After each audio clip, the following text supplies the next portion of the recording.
I would like to introduce our new release of the ProActive Workflows and Scheduling product. This is a major release, version 6, and it comes with a set of really nice new functionalities and great improvements. This in order actually to always make your life easier with your computations and processing tasks, and also save on your infrastructures with federations and things like that. So first, let me give you a quick overview of the Activeon company, which is behind the ProActive OW2 project. So Activeon was created in 2007. We currently have 14 employees with engineers and sales and PhDs. And we are developing our solution for many application domains like engineering, biotechnology, finance, IT, media. We have a few labels. We are labelized as DGA, the French Department of Defense, and also we have the PACT PME. Our mission is to provide for our customers some innovative services around cloud solutions and orchestration of their workload. We always want to be at the forefront of our innovation through a big investment in R&D. A bit of history. ProActive product starts in 2003 with the OW2 community. We choose this community because it is a well-known community in Europe and a big support for open source in middleware and cloud community. In 2007, the company was created, as I said before, and we have a strong R&D investment since then. And in 2012, start to have strong production customers with INRA, with CNES and Médiamétrie. And a few months ago, we had a fundraising of more than $1 million to help our commercial development. So we have customers in multiple areas: IT, engineering, space, biotechnologies, media, distribution, and finance. We can notice that IFP, CEA are working with the product, and INRA, which is the National Institute for Research in Agronomic.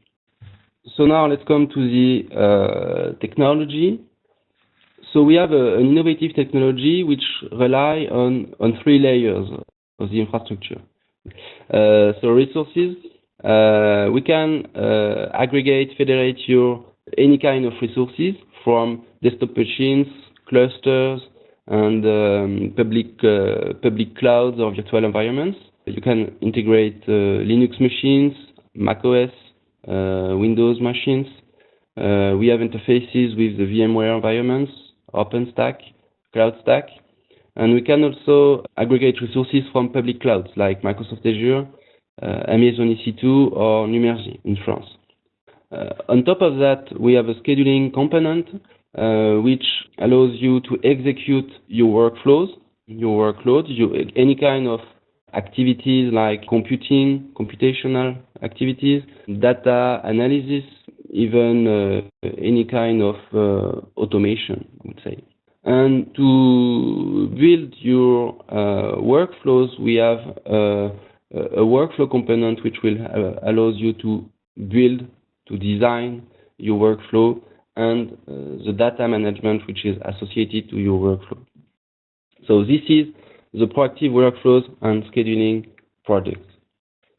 So it is composed of 4 views. First, the Workflow Studio. Workflow Studio is a web interface to design your workflow. You will be able to show, to describe your workload. So I can do a quick demo of this. So you can register on this website, and then you will be able to try the project for free. So this is on try.activeon.com. So you can register. And then you will have access to a set of projects like the ProActive Web Studio. So the ProActive Web Studio, it's one of the new functionalities which are in the release version 6. Directly from your web browser, you will have access to this this tool. So you will be able to define your workflow. So you can define a set of tasks. Then you can show define the dependencies between those tasks. So here basically it means that first the task 1 will execute, and then task 2 and task 3 will be executed once task 1 will be done. So task 1 and task 2 and task 3 will be executed potentially in parallel if you have enough resources. So for example, for each resource you will be able to define if you are working with a script, a native task, or a Java task. Script can be any kind of script engine which can run on a JVM, like JavaScript, Groovy, Ruby, Python, Bash, CMD, and R for statistical. For native task, you can run any kind of executable from any native task, any native executable.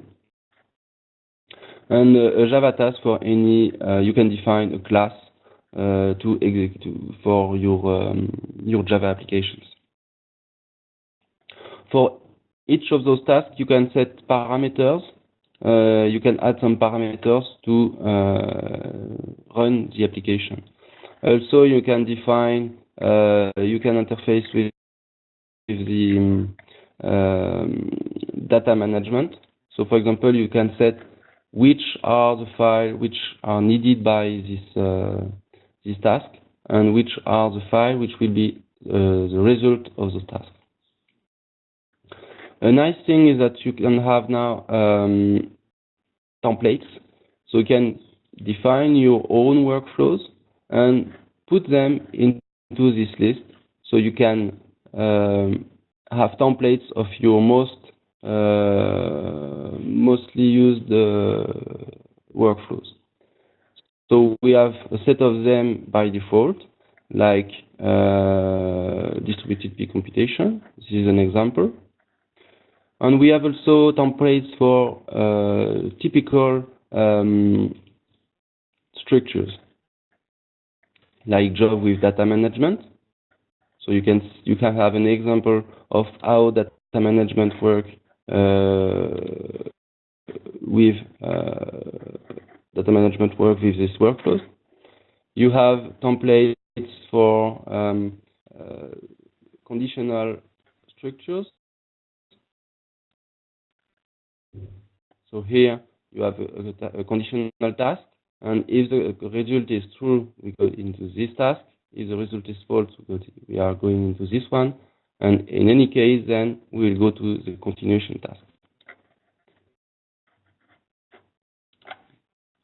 We have also replication blocks in order to process a large set of data with the same task. So you basically want to execute to run the same task on many different data sets. And we'll also a new structure, which is a cron job. So with a cron job, you can plan or execute in. You can plan and execute.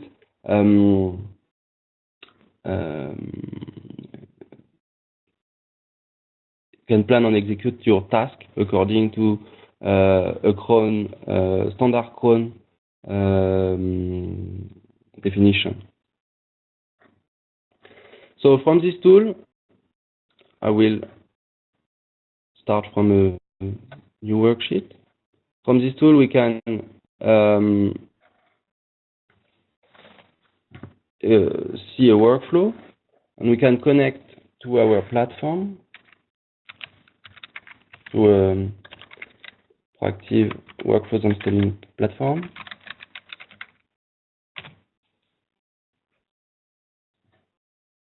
So automatically, the Web Studio will check if the workflow is valid, meaning that it will the workflow is it does not ensure that the workflow will work because of your task. It does not prevent a task failure, but it prevents misdefined workflow.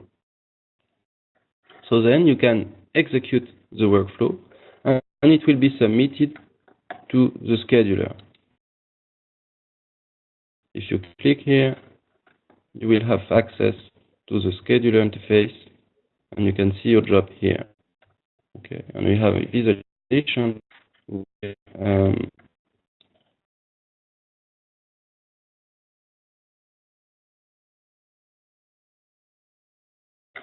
The visualization workflow with the current tasks which are executed. Here the job is done, so everything is checked. If I go back to the presentation,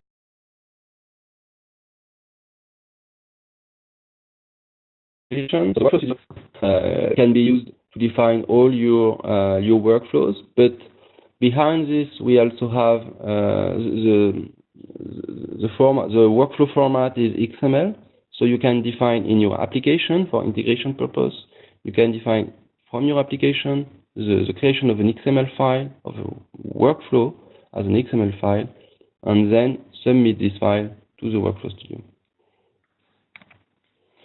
Regarding scheduling, so this is another view that we saw from the application, from the demo. The scheduling part is a tool which allows you to execute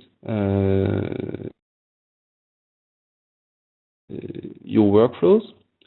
So it will, I will show it from the menu. So you will be able to visualize your current workflow you are executing. You will be able to give a priority, a new priority for your application, for your workflow, sorry, from idle to highest. You will be able to remove or to do any kind of management task on your workflow. You will be, for each workflow, for each job, you will be able to get its output. For example, for this by computation, we can retrieve the result, even if I have a demo effect here. Actually, the task is done. So you can stream the result for any running task, but if the task is already done, you can fetch it directly. And here you have the standard output of your task. You can also see these servers for any management, for any debugging purpose regarding your jobs. You can also have information about your jobs and retrieve some details about your usage of the platform. For example, here you can retrieve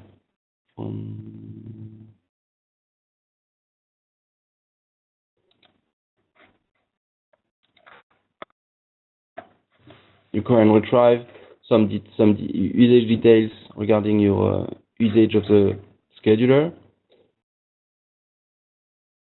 the number of tasks you executed, and the time you spent, the computing time you spent on the platform. And you can export this as a CSV file if you want to reuse it later. And this can be done for all your users. If you are an administrator, you have access to all your users.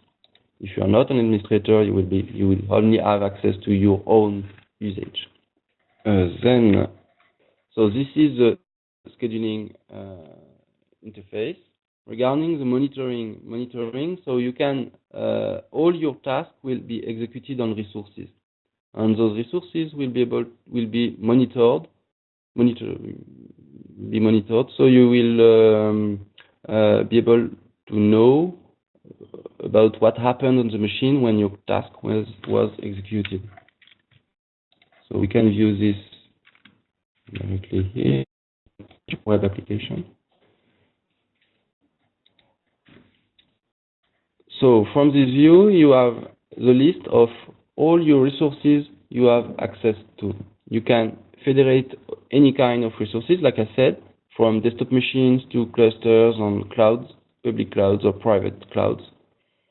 So for example, here on this demonstration platform, we have 3 machines, and you have access to the monitoring of each machine on a specific period of time, 1 day, for example, or a week. This machine was updated a few days ago, so we have history for this time, since this time.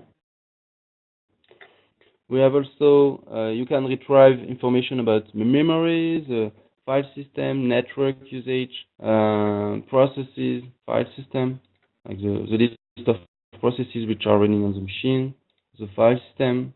So this is interesting if you have if you run a computing task on your machine, and something bad happened or something unexpected, and you want to learn about what happened. Maybe there was overrated CPU, maybe there was not enough memory, so you can learn about the behavior of the machine, so the behavior of your computations. Also, you can integrate applicative probes from the application. You can expose from your application level, you can expose any kind of probe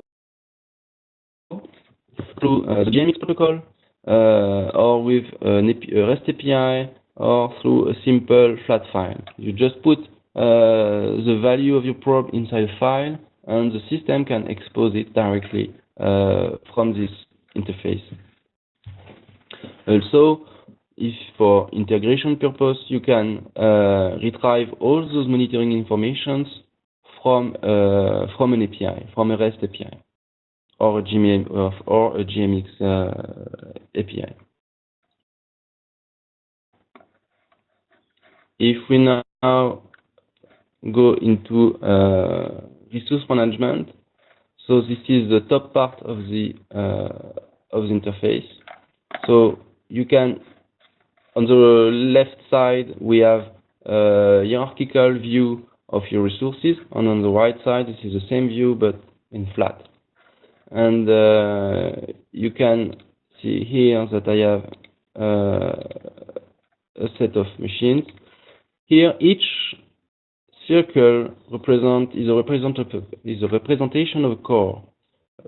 When it is green, it means that the core is available, is free. When it is busy, when it is orange, that it means that the core is busy. So all your resources are organized with what we call node sources. A node source can be, we can have a node source for, you can add a node source easily, and you can add any kind of resources, any kind of node source. So we can have a node source for clusters, like with the SSH infrastructure. You can connect to a legacy scheduler like PBS, for example, and you can define that you will access to a PBS node source. Let's keep an SSH because I don't have one in local.